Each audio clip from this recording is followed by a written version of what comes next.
Hello students, this is Neeraj Gupta. बहुत simple terms हैं फिलहाल फ्रैंकली इस वीडियो में। एक है सेल्स। अब सबको पता है सेल्स। अगर माल बिका कैश में, कैश सेल्स। उधार में बेच दिया, क्रेडिट सेल्स। माल आपने खरीद कर बेचा, ये टर्म थोड़ा सा ध्यान रखने वाली है। इसको बोलते हैं ट्रेडिंग। ये जितनी शॉपकीपर्स नहीं है, मॉल्स में आप जाते हो, शॉपिंग करते हो, ये सब क्या है? ट्रेडर्स। ट्रेडर का क्या मतलब है कि वो मैन्युफैक्चरिंग नहीं करता, बना बनाया माल खरीदता है और आगे बेचता है। तो इसको क्या बोलते हैं, याद रखना, trading. Trader. Trader means a person who is purchasing the manufactured goods. जरूर नहीं कि वो डायरेक्ट मैन्युफैक्चरर से ले।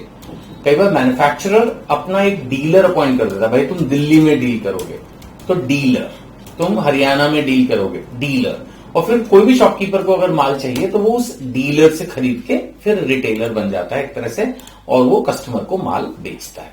तो these persons are known as traders, यानी जो दूसरे का बनाया हुआ माल खरीद के बेचते हैं, ट्रेडर्स। और मैन्युफैक्चरर वो जो कि रॉ मटेरियल लेके प्रोडक्ट को चेंज करता है, ट्रांसफॉर्मेशन करता है, मैन्युफैक्चरिंग, उसमें एक तरह से वैल्यू एडिशन करता है, एक प्रोडक्ट बनाता है नया जो कि पहले नहीं था। Something, some name is different now. Simple packing से काम नहीं चलेगा।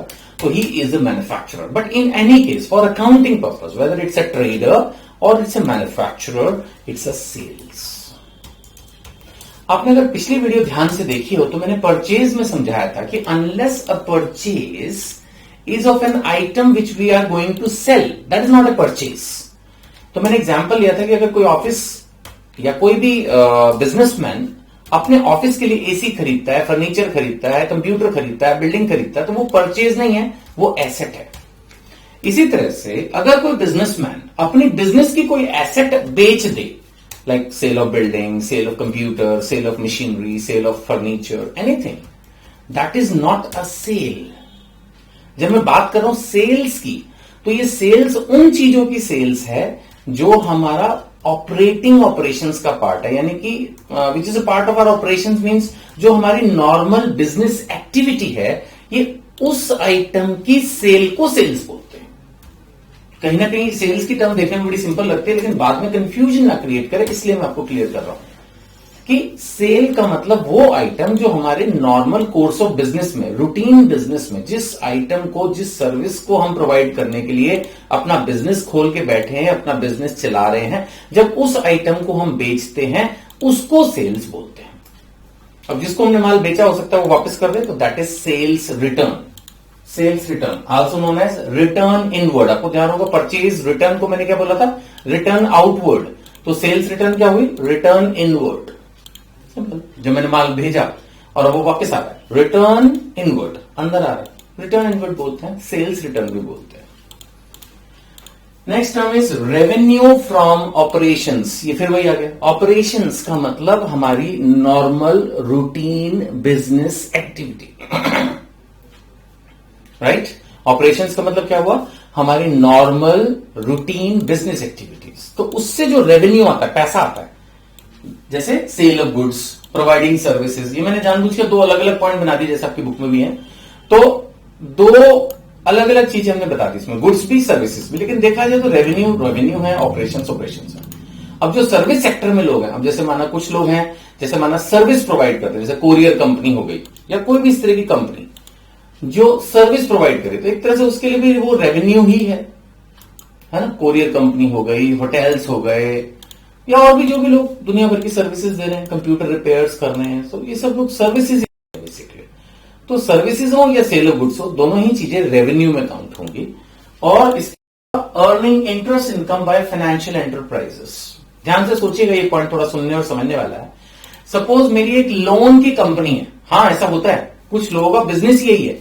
वो क्या करते हैं, उनके पास बहुत सारा पैसा होता है या कहीं से भी इकट्ठा करते हैं, वो लोगों को लोन देते हैं, और उस लोन को देने से उनके पास इंटरेस्ट इनकम आती है। तो वो इंटरेस्ट इनकम ही उनका रेवेन्यू है। देखा जाए तो बैंक भी मेजर इनकम उनकी भी इंटरेस्ट ही है। बैंक भी जो कमाता है मेजरली तो वो इंटरेस्ट से ही कमाता है। लोन जो देते हैं उससे जो इंटरेस्ट आता है उनके पास, वही बैंक की मेन इनकम है। तो जो भी फाइनेंस से रिलेटेड कंपनी है, जिनको हम फाइनेंशियल एंटरप्राइजेस बोल सकते हैं, उनके लिए इंटरेस्ट इनकम ही उनका रेवेन्यू है।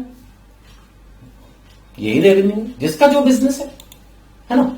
तो कई बार सेल ऑफ गुड्स रेवेन्यू हो सकता है, कई बार प्रोवाइडिंग ऑफ सर्विसेज रेवेन्यू हो सकता है, कई बार इंटरेस्ट इनकम रेवेन्यू हो सकता है। अगर मैं और एग्जांपल देखूं तो और भी बहुत सारे निकल आएंगे। फिलहाल कंसेप्ट आपको समझ में आया कि जो मेरा रूटीन, जो मेरा नॉर्मल बिजनेस है, उससे जो मुझे पैसा मिल रहा है, दैट इज माई रेवेन्यू।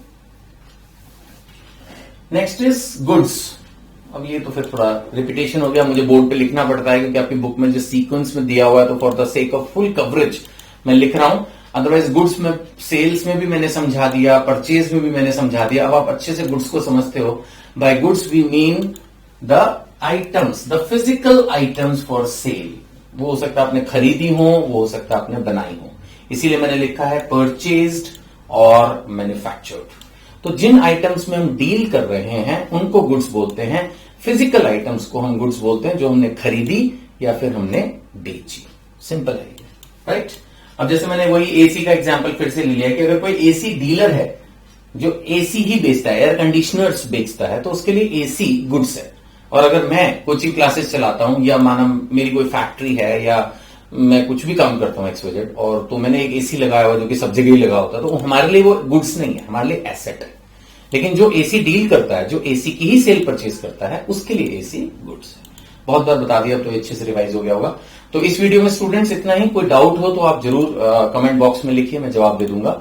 और अदरवाइज आप एसएमएस भी कर सकते हैं, व्हाट्सएप अवॉइड कीजिएगा, एसएमएस भी कर सकते हैं इस नंबर पर। और साथ में लिस्ट ऑफ लेक्चर्स भी आप डिस्क्रिप्शन में देख सकते हैं। ठीक है जी, चलो, थैंक यू।